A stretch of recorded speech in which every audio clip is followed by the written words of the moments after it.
Hi, I'm Angelica Shirley Carpenter, and this is my new book, Arm in Arm, The Grimké Sisters Fight for Abolition and Women's Rights.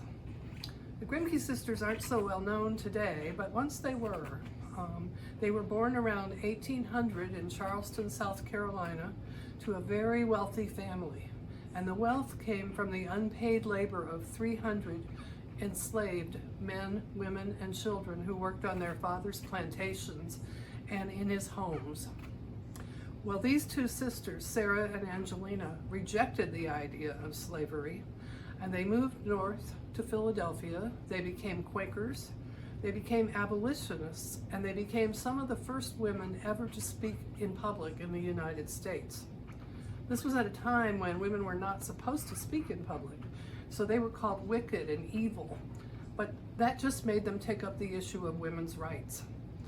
So they are true pioneers in all parts of the civil rights field, and their influence extends right to this day.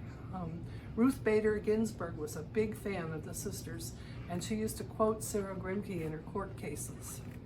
She was a fan, I'm a fan, and I hope you'll be a fan too.